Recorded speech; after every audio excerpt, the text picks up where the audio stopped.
Hey everybody, welcome back to the basement. Welcome back to the channel. Today we're checking out a new locomotive to my collection, and this is a new locomotive that was recently delivered earlier this year, 2025, and it is the Class J Norfolk and Western. Here, this is a Protosound 3 locomotive, Premier line from MTH. Let's check it out right here on Chris's Trains and Things.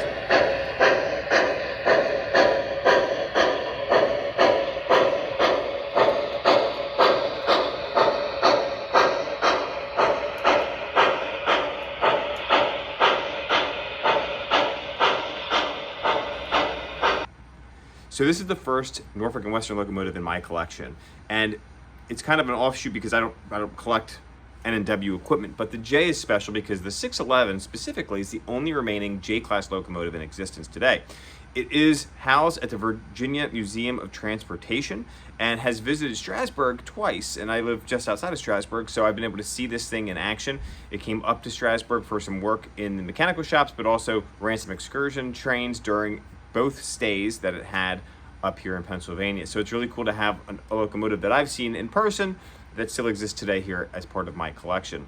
Now, this locomotive is massive in person. This is a 484 mountain type locomotive. So it's got those 4 gigantic drive wheels. It's a very distinctive locomotive because it has that streamlined look to it. A locomotive that used to pull passenger trains back in the 50s until it was taken over by diesel service and then kind of relegated to local freight lines, but a really cool looking locomotive. So let's get a little bit closer, talk a little bit about the history of the J and the latest edition here from MTH.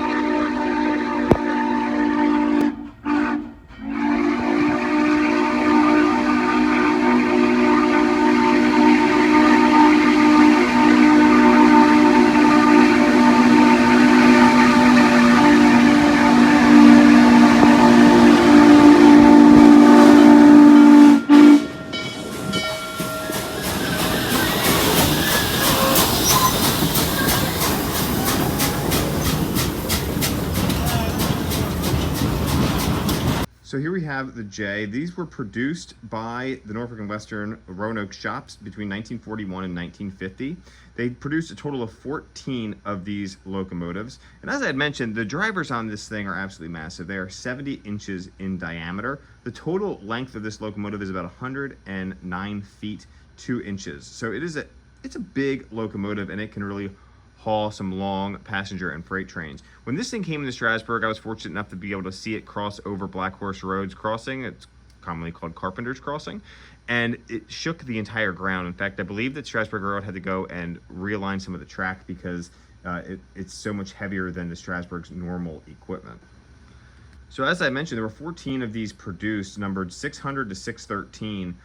All but one, the one that you see here, 611, were scrapped at the end of their service in 1958, 1959, and then obviously were replaced by diesel locomotives. But this steam locomotive could put out 84,000 pounds of tractive effort, about 5,100 horsepower, which is crazy to think about the amount of power that these things were able to put out. As I mentioned, these are recently delivered from MTH. These retail for about $15.99. Probably still access and actually find these in stores. I was at Train World earlier in July, and they had a couple of these in stock, and so we had pulled one down to run it on their little layout, and I really enjoyed it. I've always wanted one of these in my collection, and so I had them run it. There's another gentleman that had come by the shop that day, and he ended up looking at it. He enjoyed it as well, so he ended up buying one, and I decided I'd take one home as well. So I picked this one up, and then my buddy RJ came down earlier this past week and dropped it off since I had taken the train up.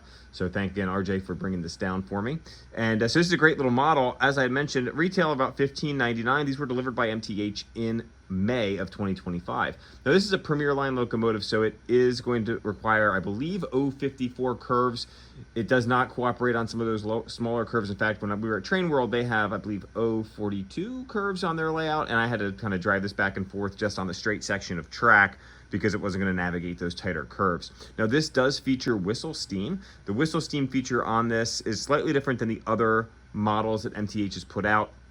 The whistle actually removes for you to fill it up. You're going to need a needle dropper or a funnel to fill the whistle steam on this locomotive. It is a little bit more challenging than some of the others that they put out, but it is a great feature that looks really, really good when you're going around the layout.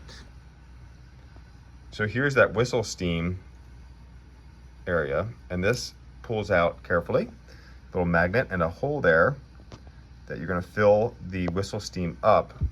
You can see the hole on that there for where that comes out, and then this carefully gets put back into place. Not the easiest whistle steam to fill up, but it is a cool feature. I don't have any Norfolk and Western cars to pull with this locomotive.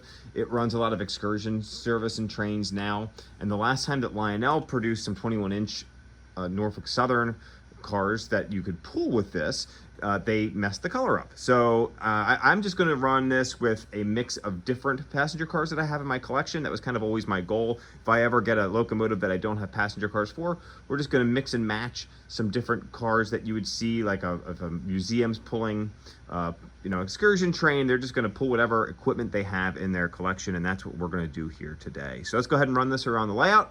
Thanks again for watching this one, guys. I hope you enjoy the rest.